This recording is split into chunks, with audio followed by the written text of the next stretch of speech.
Deci noi o să trebuiască să trecem peste dealul ăsta. Pune când se posta și eu cu gumele mele de prințesă. GPS-ul pe aici mă duce, dar nu știu dacă e bine pentru că nu văd nimica. Că nu-i bine deloc. I-am promis lui Costin drum de adevăr, i-am dat. Dacă ne prinde o ploaie, nu-i ca și cum avem de ales. Și în direct de aici, din Vestul Sălbatic, cum funcționează? Puteți intra până la primele două locații, care e pe ăsta salonul ce l-ați văzut și mai este un blacksmith aici. Intră în oraș, ce are nevoie să-și potcovească calul.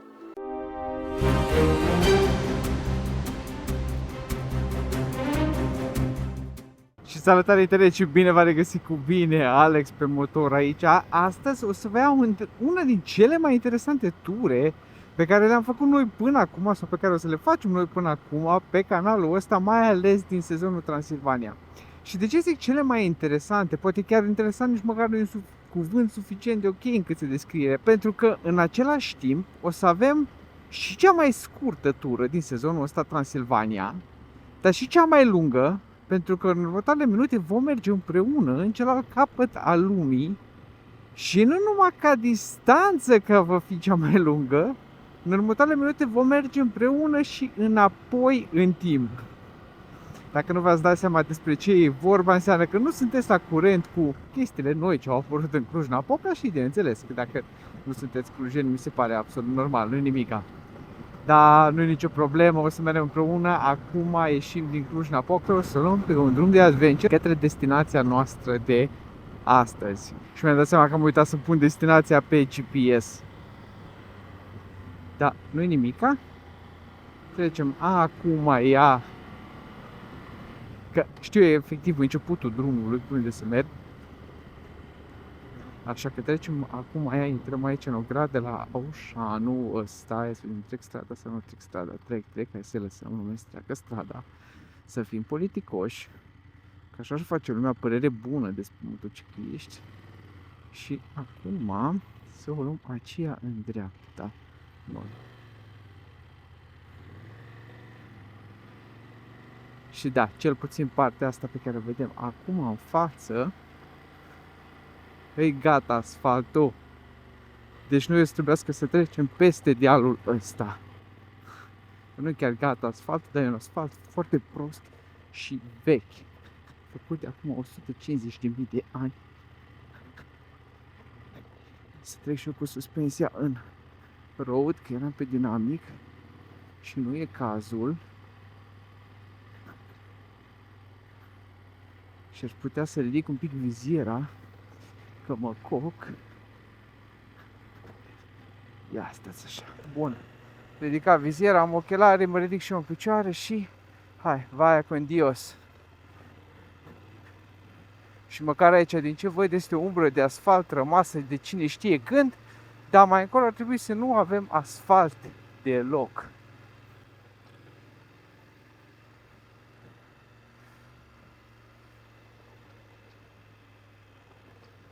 Ia să vedem că aici ne întâlnim. Oh, asfaltat! Îmi pare rău, am făcut teasing degeaba.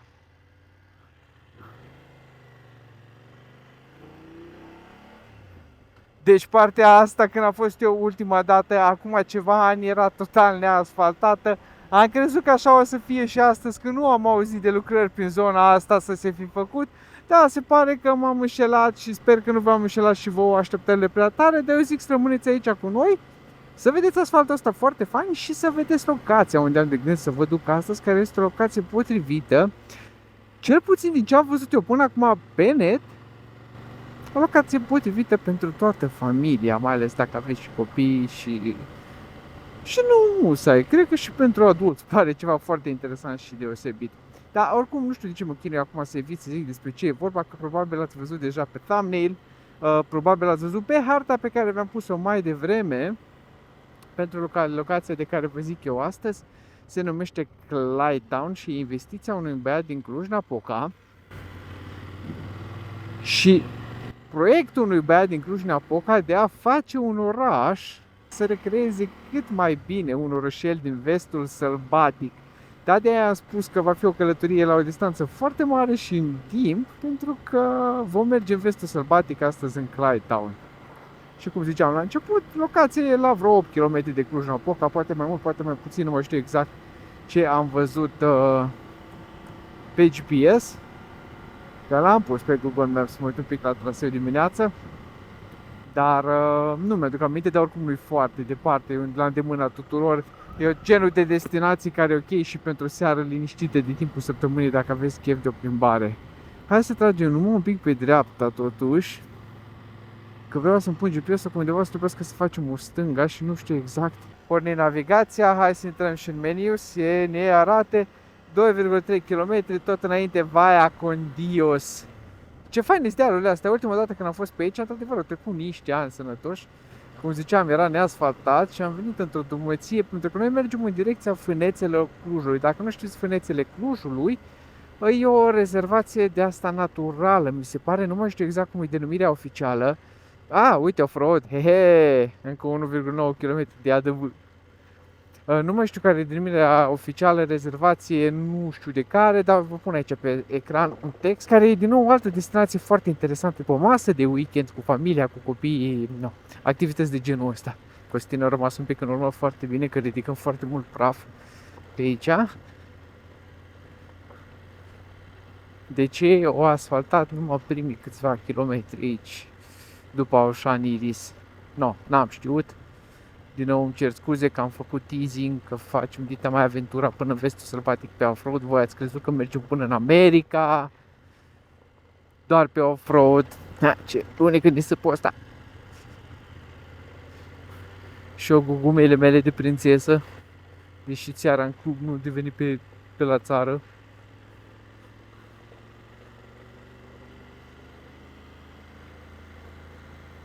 Frumoase sătucile astea, locațiile astea. Hai să dăm o treaptă superioară, să mergem un pic mai structurat, să nu deranjăm lumea că e duminică după masă. Spre seară, aproape seară, după spusele unora fiind eu. Și 950 de metri trebuie să facem o stânga, este o proprietate privată. Și sper să găsim deschiși. Pe internet am văzut că duminică e deschis de la 10 până pe la vreo 8 seara. Deci, Deci ar trebui să găsim și noi, să prindem. Se plătește intrarea, mă gândesc că se plătește doar cu cash. Noi am luat câte 200 de lei la noi sau 100 de lei de făciulă la noi, ceva de genul ăsta să avem.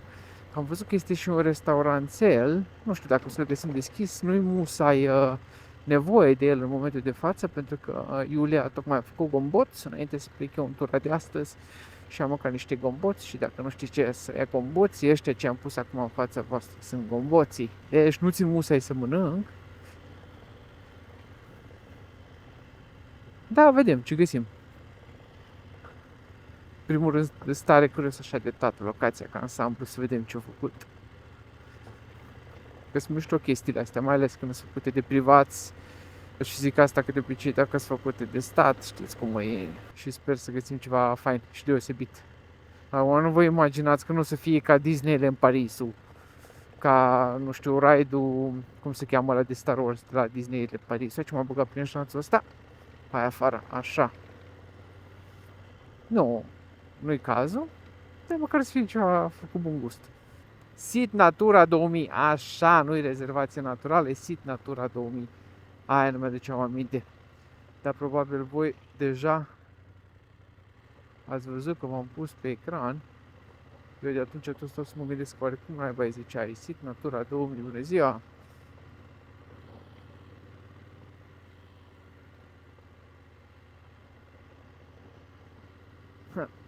GPS-ul pe aici mi-aduce, dar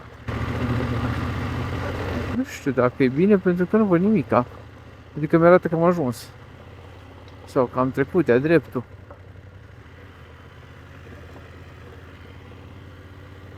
Ia, stai așa. Hai să mai dau o dată pe GPS. Mamă, e total în partea opusă, trebuia pe altă parte să ne băgăm. Ok. Deci pe la biserica în construcție. Înainte de biserica trebuie să facem stânga. Hai, întoarce! Că nu-i bine deloc ce am făcut. Deci, bun, faza care era? Am luat coordonatele de pe Google Maps și le-am pus în aplicația Connected de la BMW pentru o stradă, încă pe hărțile de la BMW, nu au fost actualizate cu ea. Așa că m-am dus pe aici ca să ajung la punctul ăla geografic, de la coordonatele alea și undeva aș fi ocolit de jur împrejur. Nu știu care era planul final, că practic mă duceam într-o parte a lor. Mamă, ce mi-aruncă, ce mi-alunecă roata spate pe bolovanii ăștia. Așa. Deci da, trebuia să venim cu Google Maps-ul. Trebuia să-mi iau gentuța să-mi pun telefonul în bord. Da, nu e nimica. Că e numai, cred că un kilometru și ceva. Așa. Retrecem podul de piatră ăsta. Și aia așa, să dau iar GPS-ul să-l pun din timp să mă uit. Cum? L-ai văzut? Eu nu l-am văzut. În dreapta, după... Nu prima, următoare, a doua, la dreapta aici. Eu nu l-am văzut, am mers după ăsta, dar ăsta nu știe deloc strada pe care era și m-a dus în capătul ăla la coordonate. Nu-i nimica. Deci nu aici. Asta e curtea bisericii, nu? Următoarea la dreapta.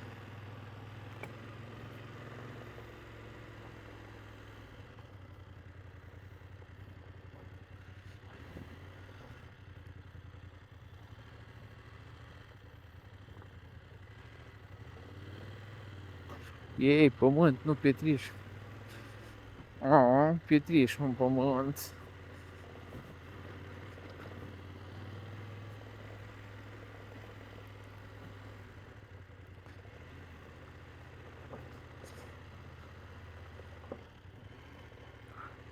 Sper să fac vreo pană.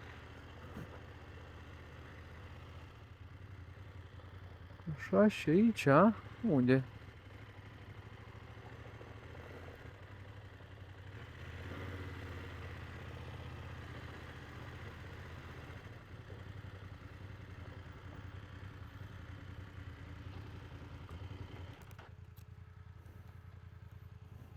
Tot înainte, în capăt la... Nu.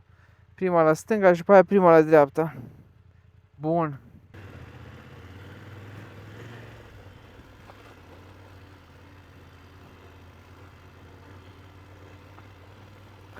Deci prima la stânga care ni se arată aici. Proprietate privată, nu es bueno. Pe acolo ar trebui, da? Proprietate privată. Ce aici chiar e curte. Uai, ce faină căsuța asta. Cuiva.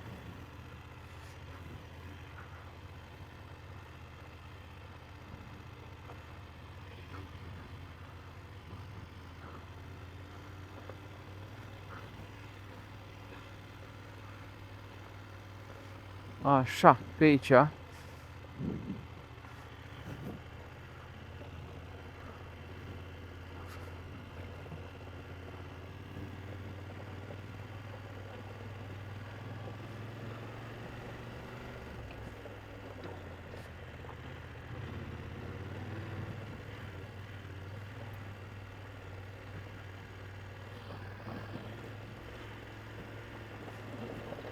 I-am promis lui Costin drum de adevăr, i-am dat.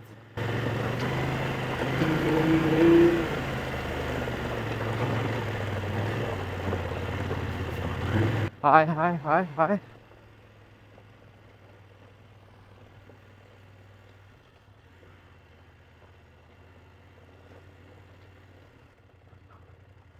Frate, dar unde îi? Da, după dealul ăsta undeva în capăt și la dreapta. Îți arată că suntem bine pe Da. Deci avem de urcat ăsta tot și undeva așa încolo. Da, acum nu mai știu exact unde le-am văzut, dar erau pe aici undeva. Cred că noi ne-am făcut... Ai vrut ADV? Poftim ADV. Nu, chiar e... E fain. Mai ales pentru tine care ai gume potrivite pentru asta.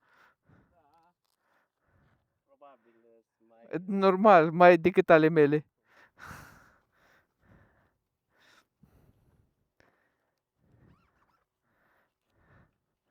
Acum să ne prindă și o ploaie. Ce m-aș distra? Și bai m-aș distra, sunt foarte ironic, nu m-aș distra deloc. Dacă ne prinde o ploaie, nu e ca și cum avem de ales.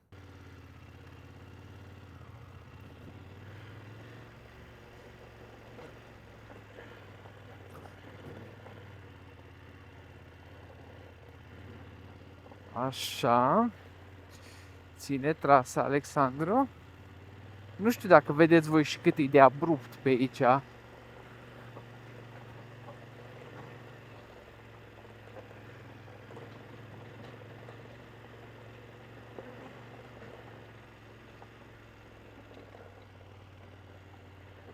Ce curtea cuiva și trebuie să ne intersectăm cu o altă stradă pe care să o luăm în dreapta.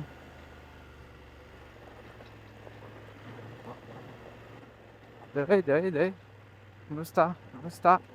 Bravo. Hai, Vita, bravo! Bravo, Heidi! Uite, mă, stradă dreaptă și noi ce naiba am făcut? Am ajuns prin curțile oamenilor. Așa. Ha. Ați pățit vreodată involuntary adventure riding? Când de orice ești pregătit mai de adventure riding, nu că crezi că a trecut momentul și a asfaltat drumul și de fapt zice soarta poftim să mor adventure riding. Că asta a fost acum. Asta s-a întâmplat acum. De ce fain dealurile astea de la nord de Cluj? Uai, câte mașini. Tind să cred că de astea sunt atâtea mașini aici.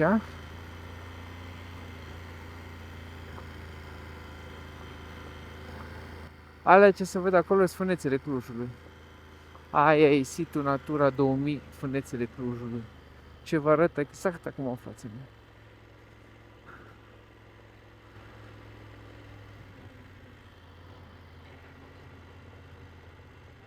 Ia, uite aici Clyde Town.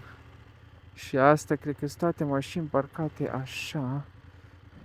Da, și aici e râpă. Și poate noi n-ar trebui să parcăm pe râpă. Să ne lăsăm mutale pe râpă. Hai să întoarcem și noi.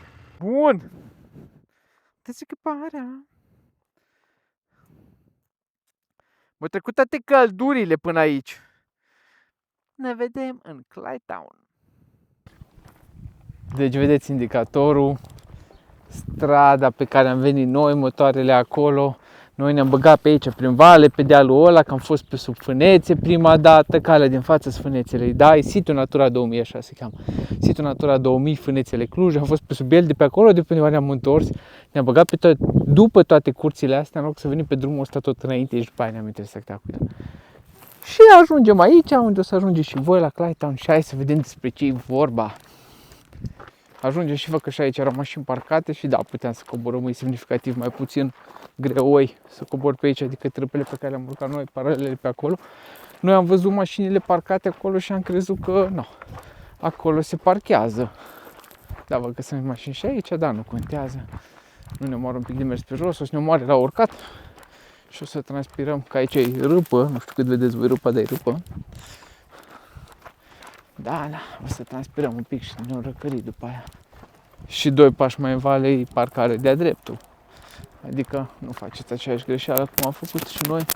Uite și băile, puteți veni liniștiți până aici. Noi n-am știut pe unde se intre pe acolo. Noi n-am știut, dar învățăm acum. Nu e nicio problemă. Uite ce fain arată. Și ar trebui undeva să plătim intrarea. Hai să vedem unde se plătește intrarea. Ești intră într-un bar. Intră într-un bar în 1774. Dar e foarte fain decorat.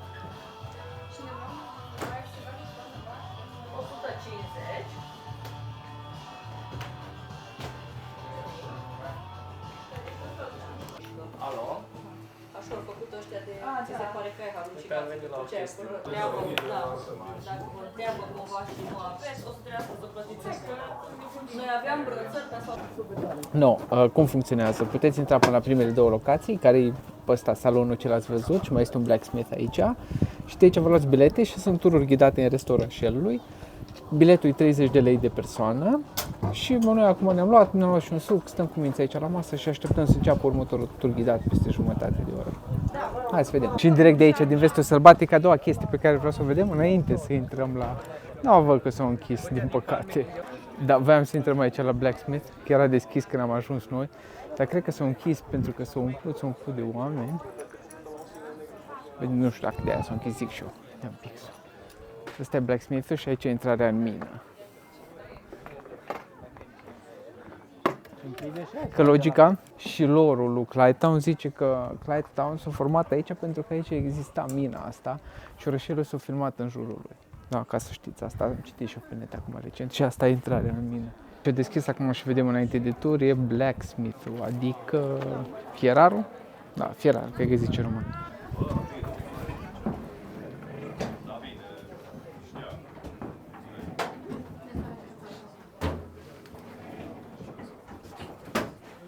E foarte interesant ce văd adunat înăuntru și așa, plin de dotări și de props. Să vedem toate chestiile astea. Foarte fain că au investit în atâtea chestii care, în atâtea detalii practic. Putea să lase asta goală cu un șemineu și o căpiță de fân, dar uite că nu-i cazul. Chiar au pus o grămadă de chestii interesante. Hai că începe oficial turul ghidat, hai să vedem despre ce e vorba. Suntem mulți. Mulți. De toate vârstele, aș putea spune. Hai să facem un inventar acum, să vedem ce avem aici, ce găsim în curtea muzeului. Deci avem General Store, Clyde's Hotel, care sunt clădirile astea două. Aici avem Drugstore, Theater și Fire Station, care sunt numai, dacă vă uitați atenți, sunt numai de formă, de design aici. În partea asta avem iar clădiri, Bank, Barber, Bathhouse și Country School și hai să vedem ce ne zice ghidul. Mulțumesc mult că sunteți așa de mare. Ați văzut cum ați ciplat fierăria. Trebuia să aibă o mică povestioară, copiii să vadă, probabil ați arătat potcoavele și așa mai departe, adulții le știți. De ce este fierăria pusă la intrare? Pentru simplu motiv, când să luăm noi un caracter fictiv, un personaj fictiv, John, da?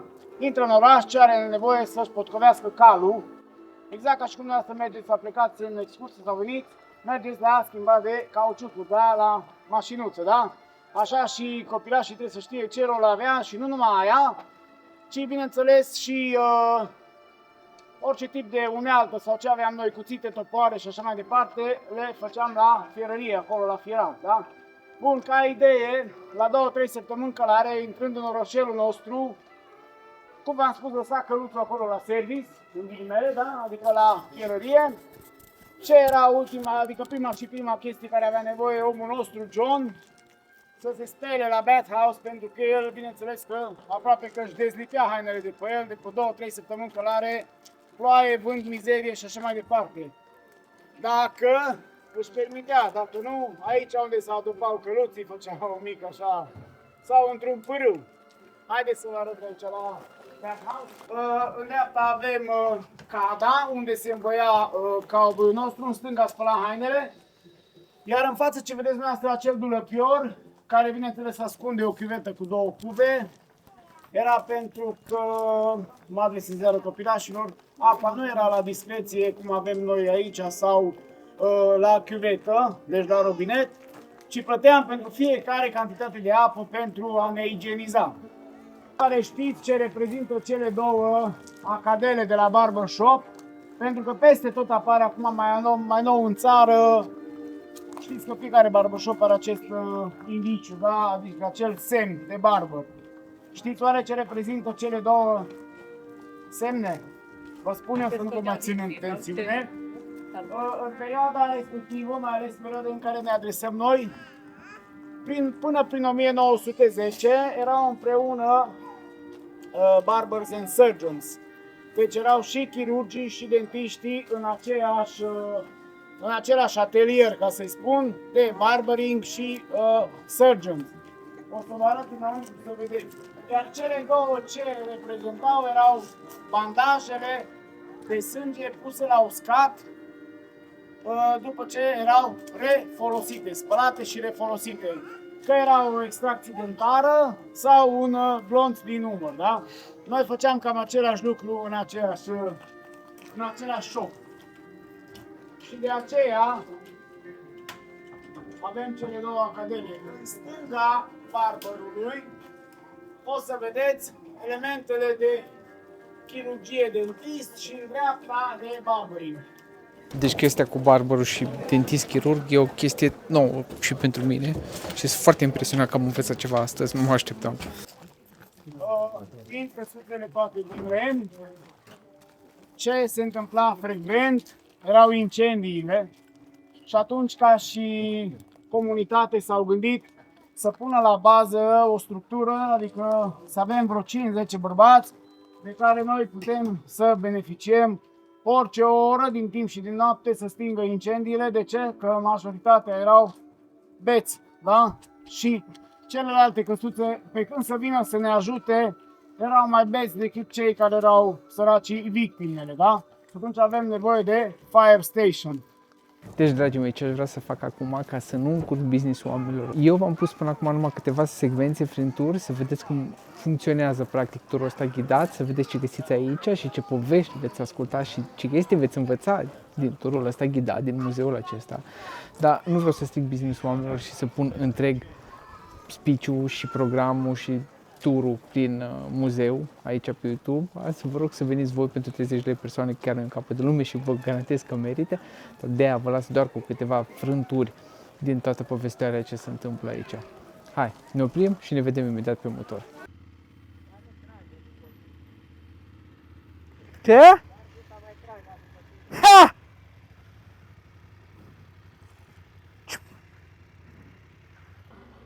Dragii mei, cred că sunteți cam prăfuiți de acum. Ia să vă filmez. Da, cred că sunteți cam prăfuiți de acum. Dar ce vreau să vă zic eu e cam gata excursia noastră de astăzi la Clyde Town, aici la orașul Cluj-Napoca, pe care îl vedeți acum așa de frumos în fața voastră. Și dacă ați rămas până aici, vă mulțumesc foarte frumos, mai ales dacă sunteți și abonați. Dacă nu sunteți abonați, am să vă rog să luați în considerare și o abonare. Că vedeți că conținutul de pe Alex pe motor e foarte, foarte fain și e gratis și va rămâne gratis mereu. Și dacă vreți să ajutați canalul, cumva aveți în descriere niște link-uri acolo. Dacă vreți, nu-i musai. Dar ce să zic, pentru astăzi cam asta a fost, v-am explicat exact de ce nu am pus filmarea completă cu tot ce se întâmplă și s-a discutat, s-a prezentat și ce am fost acolo, pentru că nu vreau să stric afacerile oamenilor, că se vede că e o investiție ca lumea făcută și aș vrea să aibă randament, să aibă succes și implicit să mergeți și voi să vedeți la fața locului, să vedeți exact despre ce e vorba. Dar ce să zic, pentru astăzi cam asta a fost, vă mulțumesc din nou că ați rămas până aici, dacă sunteți aici jos sub videoclip, am să vă rog să presniți și butoanele de like și share către prietenii voștri, să lăsați un comentariu, lăsați un comentariu pozitiv, negativ. Puteți fi critici, nu fiți nepoliticoși, comentariile nepoliticoase am să le șterg. Și asta fiind spuse, îmi pare rău că nu am mers nicăieri să mâncăm astăzi împreună, dar nu-i nimica, o să mâncăm data viitoare. Da, asta fiind spuse, ce să zic, până data viitoare, apă, paie și bătaie și asfalt uscat.